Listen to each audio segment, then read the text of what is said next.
नमस्कार, एडियनचा सर्व प्रेक्षकांचं एडियन बातमीपत्रात मी अक्षय मनपूर्वक स्वागत करतो। आज दिवसभरात घडलेल्या संपूर्ण घटनांचा आढावा आपल्याला घ्यायचाच आहे, परंतु त्या अगोदर नजर टाकूया आज दिवसभरात घडलेल्या काही महत्त्वाच्या आणि ठळक घडामोडींवरती। तुम्ही आरक्षण नाही दिलं तर विधानसभेला 4-5 समुदायाचे लोक एकत्र मैदानात उतरणार असल्याचा मनोज जरांगे पाटलांचा सरकारला इशारा। भेंडी, गवार, शिमला 100 रुपये किलो, भाजीपाला कडाडला। शेतकऱ्यांना दिलासा तर गृहिणींना महिन्यांचं बजेट वाढवावं लागणार आहे, यामुळे चिंता वाढली आहे। आता बघूया सविस्तर बातम्या। कायद्याच्या चौकटीत टिकेल असे देऊ असं म्हणाले, त्यामुळे सरकारचा सन्मान म्हणून 1 महिन्यांचा वेळ दिला आहे। दगे फटके देऊ नका, रस्त्यावर उतरवू नका। तुम्ही नाही दिलं तर विधानसभेला 4-5 समुदायाचे लोक एकत्र येतील आणि मैदानात उतरतील असल्याचा इशारा जरांगे यांनी सरकारला दिला आहे। नाही, ते बरोबर आहे, पण आंदोलक म्हणून समाजाचं इमानदारीनं काम करताना शेवटी आंदोलन करावं तर लागणार आहे, संघर्ष तर करावाच लागणार, त्याशिवाय मिळणार पण नाही ना।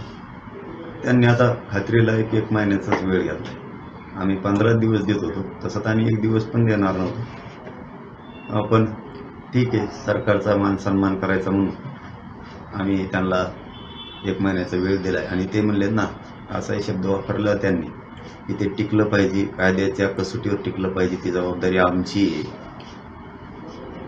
कोणी त्याला चॅलेंज नाही केलं पाहिजे, त्याच्यासाठी 1 महिन्याचा वेळ एवढ्या वेळेस द्यावाच लागेल। शब्द असे होते की कायद्याच्या कसोटीवर आम्हाला ते टिकवायचं आहे, कायमचं ओबीसीतून मराठ्यांना आरक्षण द्यायचं हे शब्द होते, म्हणून 1 महिना वेळ दिला। कशाला उगाच गडबड करायची म्हणलं, दिलं परत त्यांनी मला उडालं।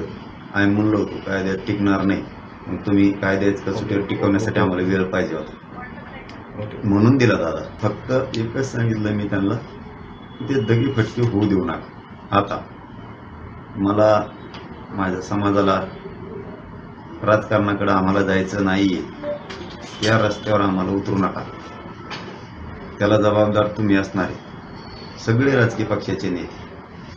त्यामुळे आमचा हक्काचा आम्हाला आमच्या गोरगरिबाचे पोरं आरक्षण देऊन मोठे करायचे, हेच ध्येय पहिल्या दिवसापासून आज 10 महिने झाले आणि शेवटपर्यंत तेच राहणार। तुम्ही नाही दिलं मग तर मी जाहीरच सांगितलं, विधानसभेला ताकदीनं आम्ही 4-5 समुदायाचे बांधव म्हणजे समाज आम्ही मात्र विधानसभेत उतरणार। त्यांचे आमदार आले होते राऊत साहेब, त्यांनी सांगितलं माझं त्यांच्याशी बोलणं झालं, आम्ही 2-4 घंटे बोललो। ते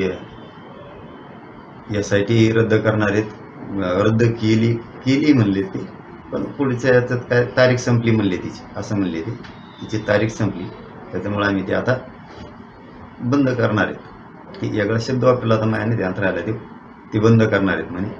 मला त्यांच्या हातात माहीत होतं, म्हणलं मग सांगा तुम्ही। मग त्यांनी पण सांगितलंय आपल्या कॅमेऱ्यात ते कैद बी झालेलं आहे, आणि मलाही सांगा, म्हणलं सांगू का, मग मी सांगून टाकलं असं SITच्या बद्दल, केसेस बद्दल। अंतरावलीतल्या आमच्या आई बहिणीवरती केसेस झालेल्या आहेत, महाराष्ट्रातल्या लाखो पोरावर झालेल्या आहेत, आणि विशेष म्हणजे सगळ्या सोयीची अंमलबजावणी। विद्यार्थ्यांची रॅगिंग केल्याप्रकरणी शासकीय वैद्यकीय महाविद्यालयात 3 विद्यार्थ्यांना 6 महिन्यांसाठी निलंबित केले असून त्यांना 25,000 रुपये दंड ठोठावल्याची माहिती अधिष्ठाता डॉक्टर शिवाजी सुकरे यांनी एडियन सोबत बोलताना दिली आहे।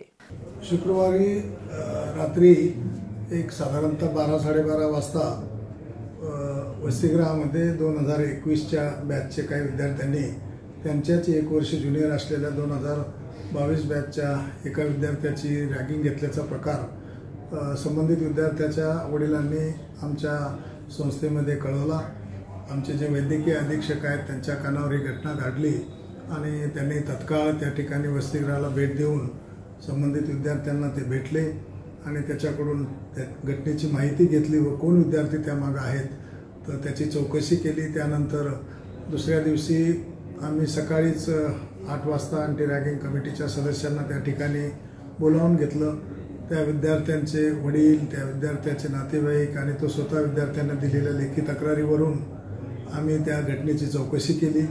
त्या चौकशीमध्ये 6 विद्यार्थी दोषी असल्याचं आम्हाला आढळून आलं आणि त्यापैकी 3 विद्यार्थ्यांचा त्या रॅगिंगच्या घटनेमध्ये प्रत्यक्ष सहभाग होता.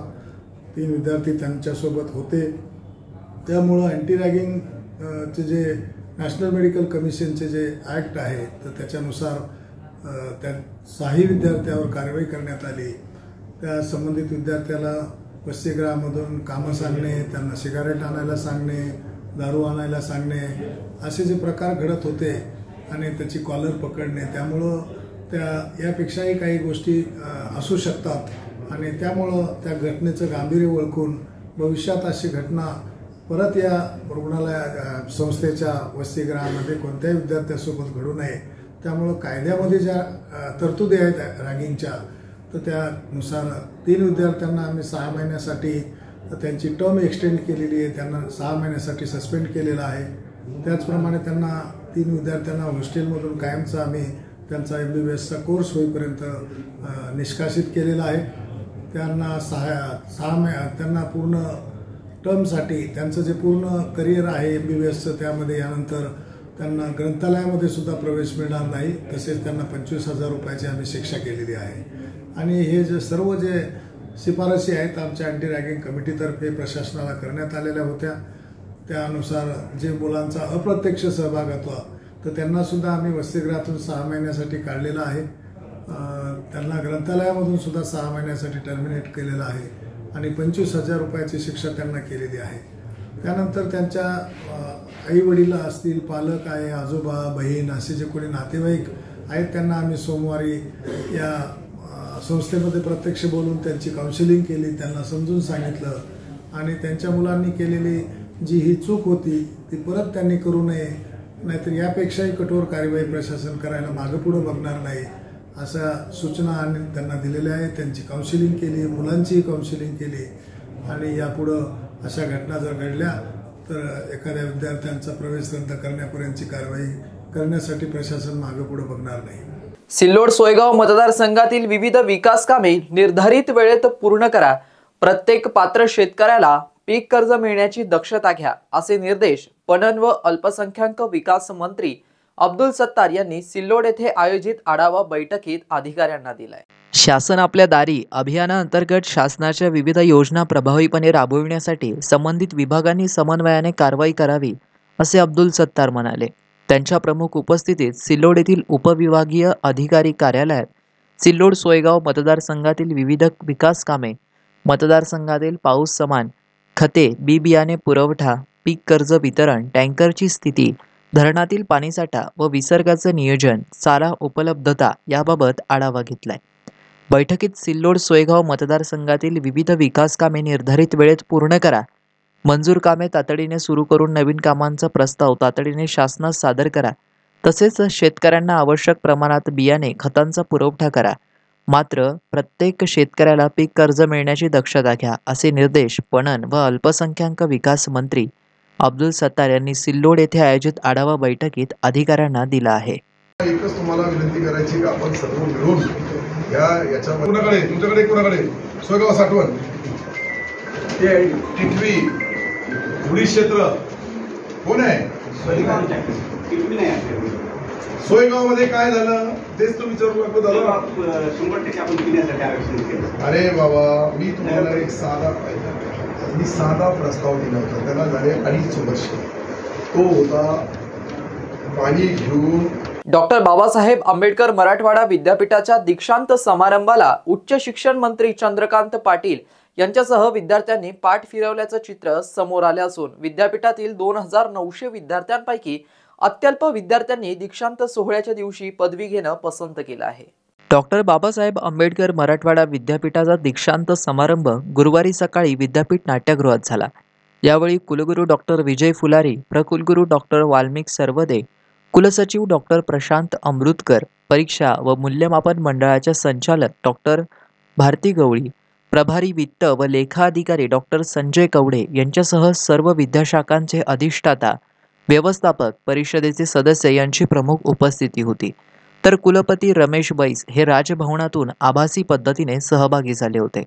डॉक्टर बाबासाहेब आंबेडकर मराठवाडा विद्यापीठाच्या दीक्षांत समारंभाला उच्च शिक्षण मंत्री चंद्रकांत पाटील यांच्यासह विद्यार्थ्यांनी पाठ फिरवल्याचं चित्र समोर येत आहे. सभागृहात विद्यार्थ्यांची संख्या नगण्य असताना विद्यापीठातील 2900 विद्यार्थ्यांपैकी अत्यल्प विद्यार्थ्यांनी दीक्षांत सोहळ्याच्या दिवशी पदवी घेतली. यावेळी अल्प विद्यार्थी आणि कुलपती रमेश बैस ऑनलाईन उपस्थित होते. मात्र काही वेळानंतर तेही ऑफलाईन गेले. त्यामुळे विद्यापीठाच्या दीक्षांत समारंभ आयोजनाबाबत शैक्षणिक वर्तुळात सध्या जोरदार चर्चा सुरू आहे. शहरवासियांना एक सुवर्ण संधी. तुम्हीही एखादा व्यवसाय करताय का? मग एडियनवर जाहिरात करा आणि मिळवा व्यवसायात मोठा फायदा. तर वाट कसली पाहताय? आत्ताच खाली दिसत असलेल्या नंबरवर संपर्क साधा. इथे वेळ झाली आहे एका छोट्याशा ब्रेकची. कुठे जाऊ नका, पाहत रहा एडियन न्यूज.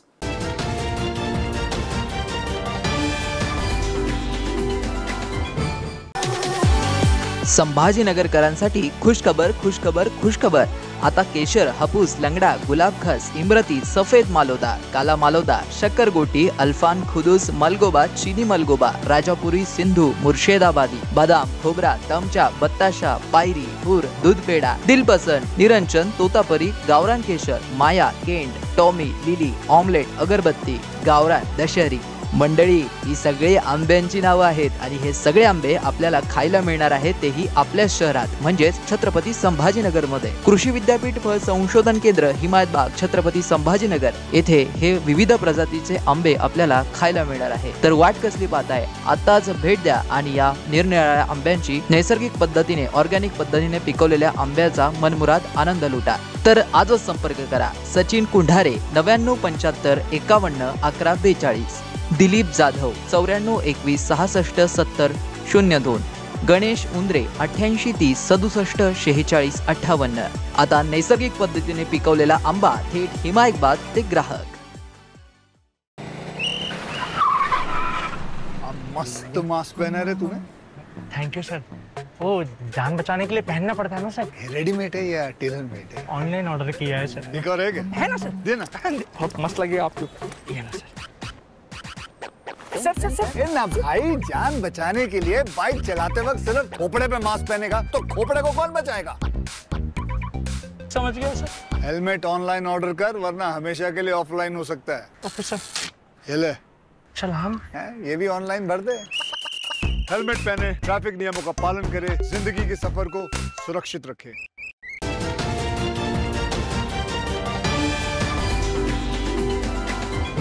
ब्रेक नंतर पुन्हा एकदा स्वागत. आपण बघत आहात एडियन बातमीपत्र. अब्दुल सत्तार यांनी मंत्रिमंडळातून हकालपट्टी करा अशी मागणी भारतीय जनता पार्टीच्या सिल्लोड शहर अध्यक्षस्थानी प्रदेश अध्यक्ष चंद्रशेखर बावनकुळे यांच्याकडे निवेदनाद्वारे केली असून त्यांच्या मागणींबाबत कमलेश कटारिया यांनी एडियन सोबत बोलताना अधिक माहिती दिली आहे. नुकत्याच देशात पार पडलेल्या लोकसभा निवडणुकीत अब्दुल सत्तार यांनी युती धर्म न पाळता विरोधात काम केलं.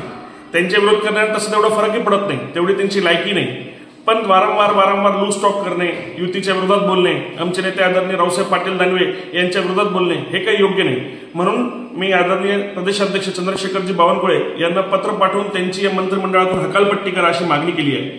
नुसतंच विरोधात काम करण्यावरून थांबत नाही, तर वारंवार भाजप कार्यकर्त्यांना त्रास देणे, सिल्लोडच्या तालुका मुख्य कार्यालयावर नगर परिषदेला हाताशी धरून मोठी भिंत बांधणे, भाजपच्या पदाधिकाऱ्यांवर खोटे गुन्हे दाखल करणे, दडपशाही माजवणे, लोकांच्या जमिनी हडपणे, अशा प्रकारची गुंडशाही अब्दुल सत्तार यांनी सिल्लोड शहरात माजवली आहे. ही गुंडशाही थांबावी यासाठी आम्ही शिष्टमंडळ घेऊन आदरणीय प्रदेशाध्यक्षांना भेटणार आहोत. त्यासाठी पत्रही की अब्दुल सत्तार यांची या मंत्रिमंडळातून हकालपट्टी करा अशा मागणीचं पत्र देखील मी चंद्रशेखर बावनकुळे साहेब यांना पाठवले. भाजीपाला भर उन्हाळ्यात वाढले नाही तेवढे भाव जून महिन्याच्या पहिल्या 2 आठवड्यात वाढले असून किलो मागे 20 रुपयांनी भाज्यांचे भाव वाढल्याने शेतकऱ्यांना दिलासा मिळाला आहे. तर गृहिणींच्या महिन्यांचं घरगुती बजेट आता वाढवावं लागणार आहे.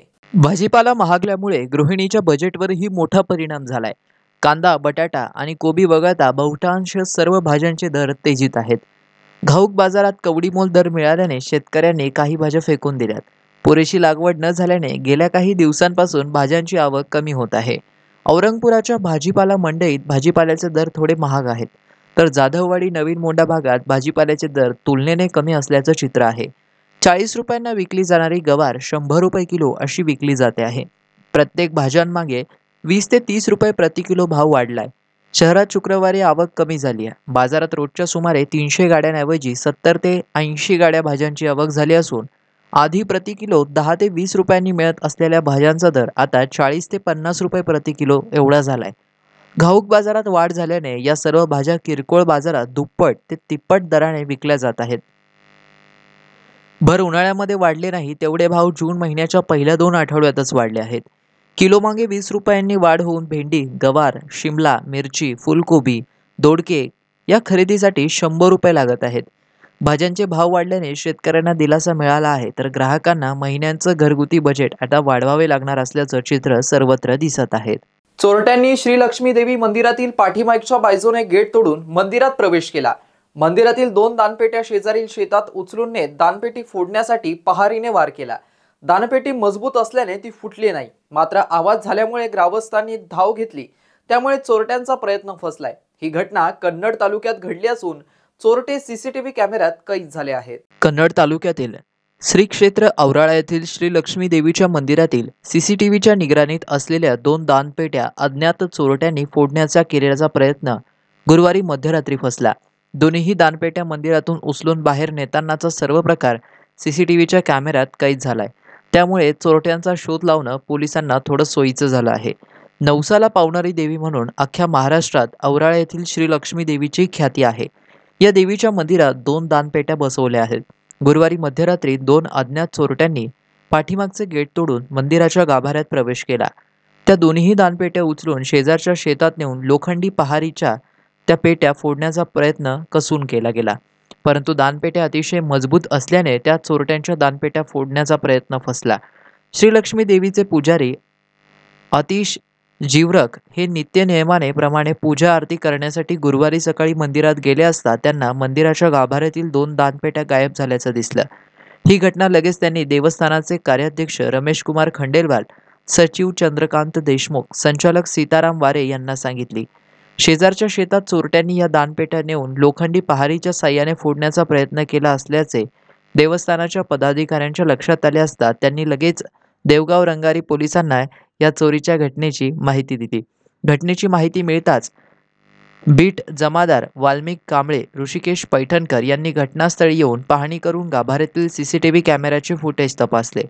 रात्री उशिरापर्यंत देवस्थानाच्या वतीने देवगाव रंगारी पोलीस ठाण्यात अज्ञात चोरट्यांच्या विरुद्ध गुन्हा दाखल करण्यात आला होता.